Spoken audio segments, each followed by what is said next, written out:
जादुई संतरा। धर्मपुर गांव में रामू और मोहन दो चोर रहते थे। दोनों का जीवन चोरी करके कट जाता था। अरे यार, कब तक हम लोग ये छोटी मोटी चोरी करके अपना जीवन काटेंगे। अपन को भी मांगता है अपना एक घर हो, परिवार हो और रोज रोज की इस किचकिच जीवन से छुटकारा मिले। बचपन से ही मेरे माँ बाप मुझे स्टेशन में छोड़कर चले गए। वहाँ चोरी करने के अलावा कुछ सीखा ही नहीं। अरे अपन तो साला पैदा ही पनौती हुआ था। पैदा होते माँ मर गई। नशेड़ी बाप दारू के लिए अपन को बेच दिया।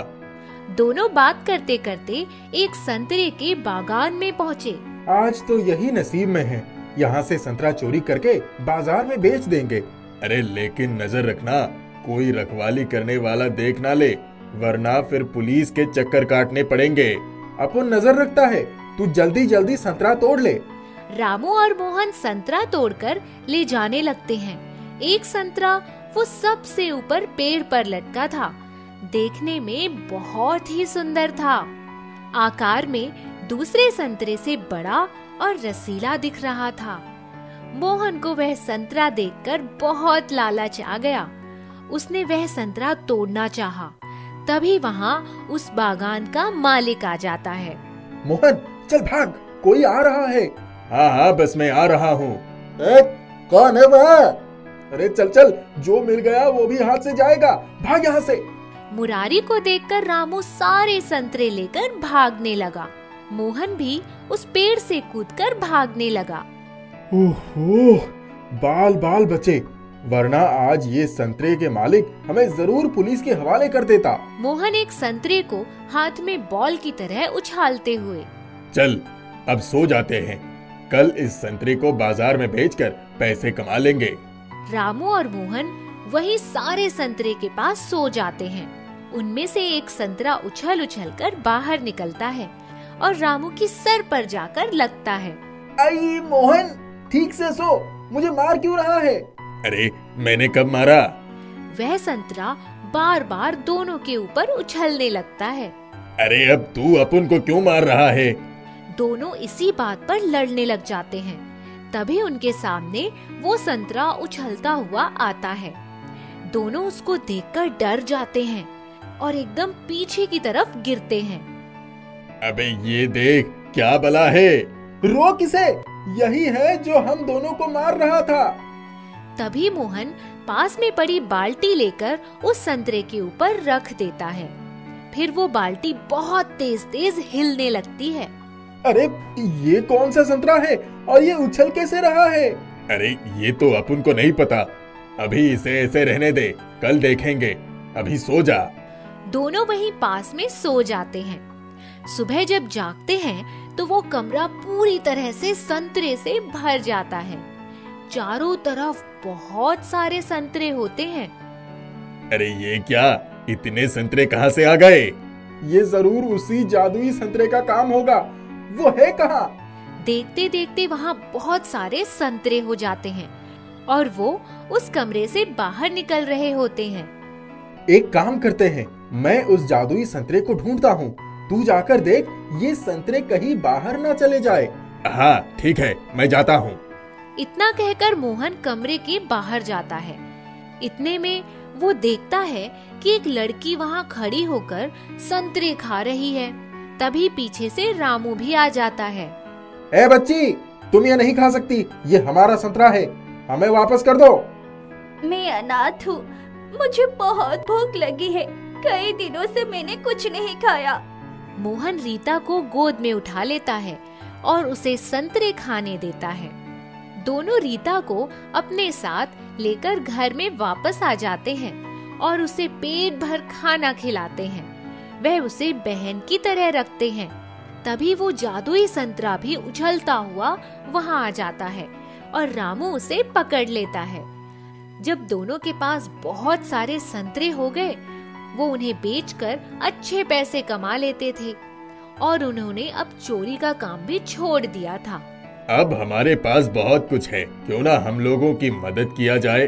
ठीक है, तुम सही कह रहे हो। अब दोनों मिलकर जरूरतमंद लोगों की मदद करने लगे। एक दिन उनके पास उनका पुराना दोस्त आता है। अरे क्या बात है, तुम दोनों चोरी छोड़कर संत बन गए, लोगों की मदद करते हो आजकल। हाँ भाई, चोरी में कुछ नहीं रखा। इतना बदलाव तुम दोनों में कैसे आया? ये सब तो उस जादुई संतरे का कमाल है। ना वो हमें इतने संतरे देता, ना उन्हें बेचकर हम पैसे कमाते। ये क्या चीज है, जादुई संतरा? कुछ नहीं, तुम जाने दो।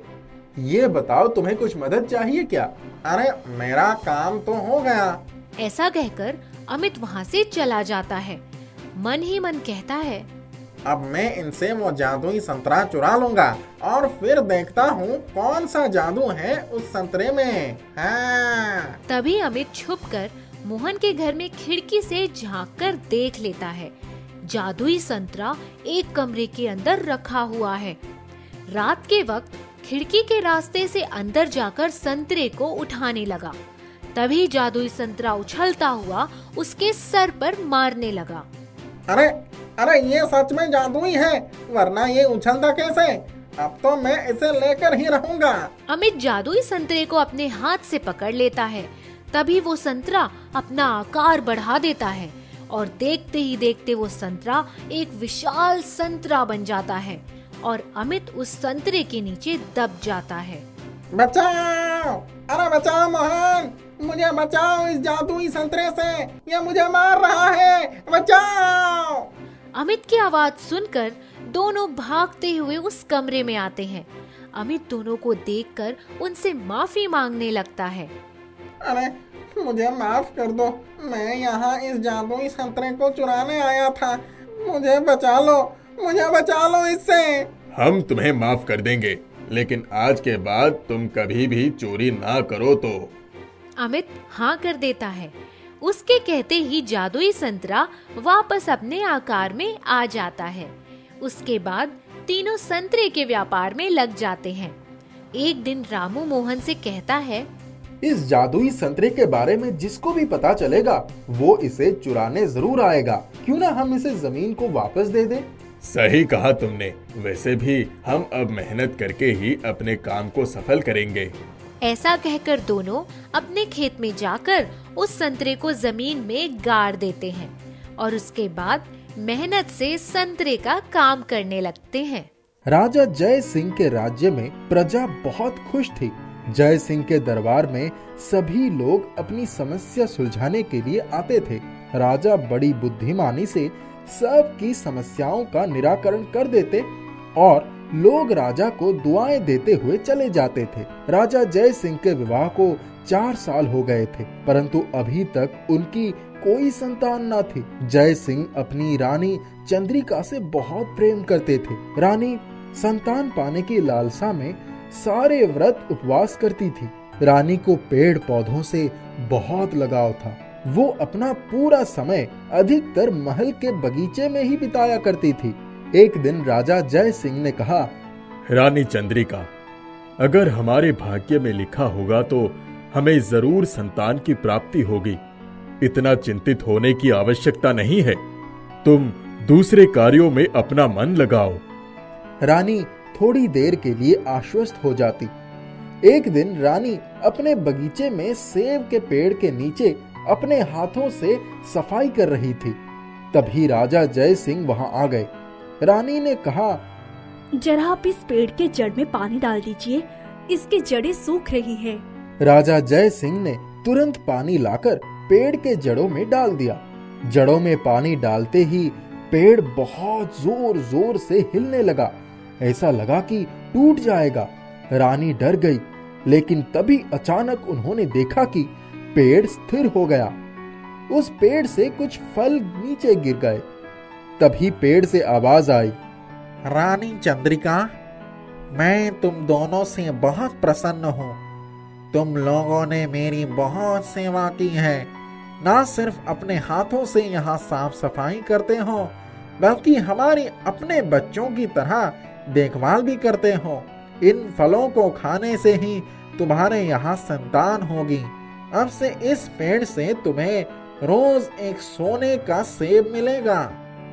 कुछ ही समय के बाद रानी के यहाँ एक फूल सी राजकुमारी का जन्म हुआ। उसका नाम उन्होंने बड़े प्यार से सुनंदा रखा। पूरे राज्य में बहुत जश्न मनाया गया। सभी लोग बहुत खुश थे।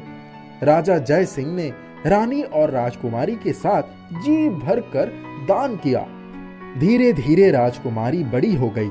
राजकुमारी सुनंदा जब भी रानी के साथ बगीचे में जाती, उस पेड़ के नीचे बैठकर पेड़ से बहुत सी बातें करती, अपने हाथों से पेड़ में पानी डालती। एक दिन वो पेड़ उससे बोला, तुम्हारे पास इतने मनोरंजन के साधन हैं, फिर भी तुम अपना पूरा समय इसी पेड़ के नीचे क्यों बिताती हो? फिर उसने कहा, मुझे नहीं पता, पर कुछ तो ऐसा है जो मुझे इस पेड़ की तरफ खींच कर ले आता है। तुम मेरी इतनी सेवा करती हो, वैसे तो मैं रोज एक सोने का सेब देता हूँ। अब से एक सेब मैं तुम्हारे लिए भी दूंगा। राजकुमारी जब पेड़ के नीचे जाती, पेड़ रोज एक सोने का सेब दे देता। यद्यपि राजा अपनी प्रजा का बहुत ध्यान रखते थे, फिर भी किसी के नसीब में अगर गरीबी हो तो उसको दुख तो उठाना ही पड़ता है। राजकुमारी रात को अपना भेष बदलकर अकेले ही अपने महल से निकलती और जहां भी उसे लगता कि कोई गरीब है, सुनंदा सेब उसकी खिड़की से अंदर गिरा देती। कुछ महीनों बाद इस बात की चर्चा धीरे धीरे राजा जय सिंह के कान में भी पहुंच गई। उन्होंने सबसे पहले शाही खजाने का निरीक्षण किया कि कहीं कोई खजाने से चोरी तो नहीं हो रही है। वहां सब कुछ ठीक था। एक दिन जब सुनंदा महल से निकल ही रही थी कि कुंदन नाम के एक चोर ने उसका पीछा किया, जो कि महल में चोरी करने आया था। उसने देखा कि राजकुमारी गरीबों के घर में सोने का सेब गिराती है। अब तो वो हमेशा सुनंदा पर नजर रखने लगा कि ये सेब लाती कहां से है। कुछ ही दिनों में उसे सब कुछ मालूम हो गया। एक दिन जब राजकुमारी बगीचे में पेड़ों को सींच रही थी, तभी कुंदन आकर पेड़ों के झुरमुट के पीछे छिप गया। राजकुमारी सेब लेकर वहां से महल के भीतर चली गई, लेकिन पेड़ से गिरा हुआ सोना कुंदन की आंखों के सामने नाच रहा था। उस रात जब राजकुमारी महल से निकली तो वो उसके पीछे ही हो लिया। उसने सोचा सेब राजकुमारी से छीन लेगा। तभी कोई घर दिख गया और उसने सुनंदा को सेब किसी खिड़की से गिराते हुए देख लिया। अब वो मौका ढूंढने लगा कि कब बगीचा सुनसान हो और वो उस पेड़ को काट सके। उसने सोचा कि इतना कीमती पेड़ बेकार ही इस बगीचे में पड़ा हुआ है। ये तो अमीर लोग है, इसको काट कर वो उसके सोने के फल बाजार में बेचकर बहुत अमीर बन जाएगा। उसको चोरी करने की जरूरत ही नहीं पड़ेगी, पूरा जीवन आराम से कट जाएगा। उस रात जब राजकुमारी महल से निकली, तभी वो मौका देखकर बगीचे में कूद गया। उसने जैसे ही पेड़ पर कुल्हाड़ी चलाई, पेड़ से कराहने की आवाज से वो चौंक गया। कौन है? पेड़ की कराह सुनकर सुनंदा भागती हुई आई और जैसे ही कुंदन ने राजकुमारी के आने की आहट सुनी, वो दीवार फांद कर कूद गया। राजकुमारी ने जब वहां पड़ी कुल्हाड़ी देखी और देखा कि पेड़ से खून की धारा बह रही थी, तब वो पेड़ को पकड़कर रोने लगी। सुनंदा, तुम रो मत, सिर्फ मेरा बहता हुआ रक्त साफ कर दो और मेरी जड़ों को सींच दो। सुनंदा ने तुरंत पेड़ का बहता हुआ रक्त साफ किया और जड़ों में पानी डाल दिया। पेड़ पुनः लहलहा उठा। तब सुनंदा के चेहरे पर मुस्कान खिल उठी। पेड़ ने कहा, सुनंदा, जानती हो वो एक चोर था और पेड़ काटने आया था। उसने पूरे पेड़ को काट दिया होता। अगर तुम समय पर नहीं आती, वो चोर तो कभी नहीं आएगा, क्योंकि दीवार से कूदते समय उसके पैर में मोच आ गई, जो कभी भी ठीक नहीं हो सकती। नहीं नहीं, ऐसा मत करो। मैं नहीं चाहती कि मेरी वजह से किसी का कोई नुकसान हो। उसका पेड़ 2 दिन में ही ठीक कर दो। वो गरीब और लाचार होगा, इसीलिए चोरी करने आया होगा। कल मैं पता लगा लूंगी उसको जो दंड देना है वो राजा खुद ही दे देंगे। सुनंदा जब अपने कमरे में आई तो उसे नींद नहीं आई। वो महल की छत पर चली गई। उसने वहां से नीचे देखा कि कोई आदमी लंगड़ा कर चल रहा था। उसको समझ में आ गया कि ये तो वही चोर है। वो तुरंत नीचे आ गई और सिपाहियों को उसे पकड़कर लाने का आदेश दिया। कुंदन को सिपाही पकड़कर ले आए। वो जब सुनंदा के सामने आया तो गिड़गिड़ाने लगा। उसने कहा, आज के बाद मैं कभी इधर नहीं आऊंगा, मुझे जाने दो। ये कह कहकर वो रोने लगा। सुनंदा ने कहा, इसका फैसला राज दरबार में ही होगा। सुनंदा ने राजा को सब कुछ बता दिया।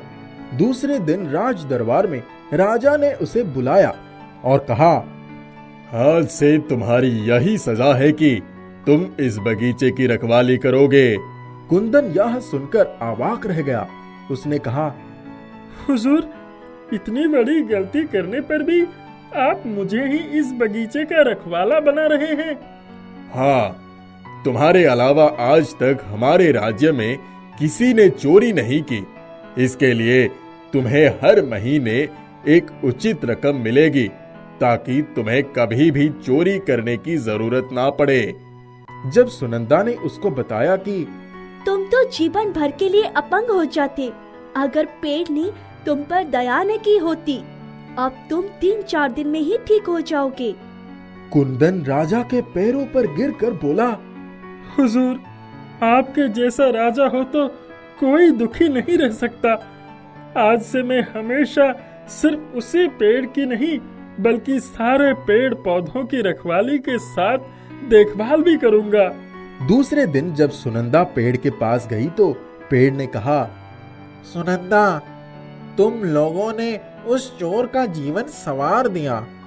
साथ ही पूरे प्रजा को भी यह संदेश पहुंचा दिया कि पेड़ों को बचाना और उनकी सेवा करना कितना लाभकारी है। सुनंदा मुस्कुराते हुए बोली,